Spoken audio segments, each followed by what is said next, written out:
ಧಾರವಾಡದಲ್ಲಿ ಸುದ್ದಿಗಾರರೊಂದಿಗೆ ಮಾತನಾಡಿದ ಪ್ರಹ್ಲಾದ್ ಜೋಶಿ, ನಮ್ಮ ಪರವಾದ ಸರ್ಕಾರ ಎಂಬ ಮನೋಭಾವ ಅಪರಾಧಿಗಳಿಗೆ ಬಂದಿದೆ. ಇದನ್ನ ಪ್ರೋತ್ಸಾಹಿಸುವ ಕೆಲಸ ಕಾಂಗ್ರೆಸ್ ಮಾಡ್ತಿದೆ. ಜೈ ಶ್ರೀರಾಮ್ ಅನ್ನೂರ ಮೇಲೆ ಹಲ್ಲೆ ಆಯಿತು, ಹನುಮಾನ್ ಚಾಲಿಸ ಹಾಕಿದ್ದಕ್ಕೆ ಹಲ್ಲೆ ಆಯಿತು, ಪಾಕ್ ಪರ ಜಿಂದಾಬಾದ್ ಅಂದಾಗಲೂ ಅಂದಿಲ್ಲ ಎಂದಿದ್ರು.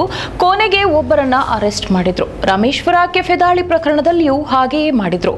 ನೇಹಾ ಹಿರೇಮಠನನ್ನ ಮತಾಂಧ ಕೊಲೆ ಮಾಡಿದ್ದಾನೆ. ಇಸ್ಲಾಂ ಮತಾಂತರಕ್ಕೆ ಆತ ಒತ್ತಡ ಹಾಕಿದ್ದ. ಒಪ್ಪದಾಗ ಬರ್ಬರ ಹತ್ಯೆ ಮಾಡಿದ್ದಾನೆ. ಇದರ ಬಗ್ಗೆ ನೇಹಾ ತಂದೆಯೇ ಹೇಳಿದ್ದಾರೆ. ಎಂತಹ ದುರಂತ ಇದು! ಭಯೋತ್ಪಾದನೆ ಮತ್ತು ಕೋಮುವಾದ ಒಂದೇ ನಾಣ್ಯದ ಎರಡು ಮುಖ. ಇದನ್ನ ಬೇರು ಸಹಿತ ಕಿತ್ತು ಹಾಕುವ ಪ್ರಯತ್ನ ಮೋದಿ ಮಾಡುತ್ತಿದ್ದಾರೆ ಎಂದು ತಿಳಿಸಿದರು. ಹಿಂದೂ ಸಮಾಜದ ವಿವಿಧ ಜಾತಿಗಳ ಧರ್ಮದವರ ಮೇಲೆ ಹಲ್ಲೆ ಮಾಡುವಂಥದ್ದು ಒಂದು ಕಾಮನ್ ಆಗಿದೆ. ಮೊದಲಿದ್ದು ಜೈ ಶ್ರೀರಾಮ್ ಅಂದವ್ರ ಮೇಲೆ ಹಲ್ಲೆ ಆಯಿತು,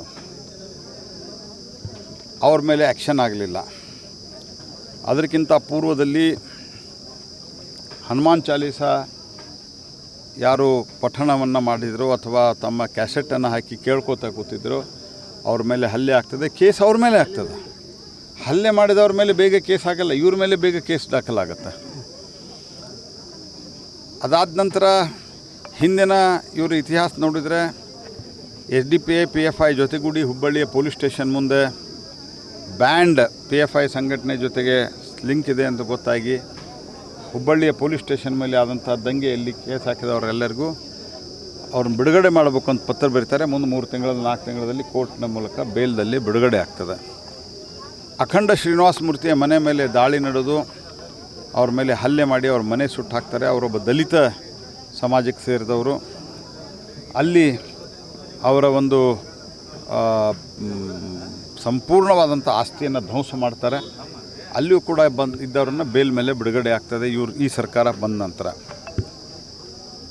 ಅದೇ ರೀತಿ ಪಾಕಿಸ್ತಾನ್ ಜಿಂದಾಬಾದ್ ಅಂತಂದವ್ರನ್ನ ಅಂದಿಲ್ಲ ಅಂತ 8 ದಿವಸಗಟ್ಟಲೆ ಸಾಧಿಸಿ ಯಾವಾಗ ಮಾಧ್ಯಮದವರು ಇದನ್ನು ತೀವ್ರವಾಗಿ ಬೆನ್ನತ್ತಿದ್ರು ಆವಾಗ ಒಬ್ಬರನ್ನ ಅರೆಸ್ಟ್ ಮಾಡ್ತಾರೆ.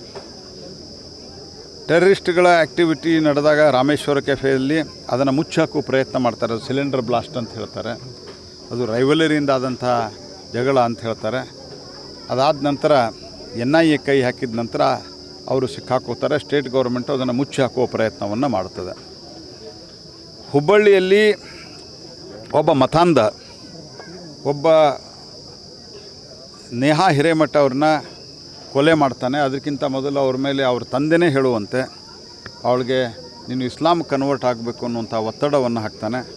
ಅವಳು ಇಲ್ಲ ಅಂತಂದಾಗ ಅವಳನ್ನು ಬರ್ಬರವಾಗಿ ಕೊಲೆ ಮಾಡ್ತಾನೆ.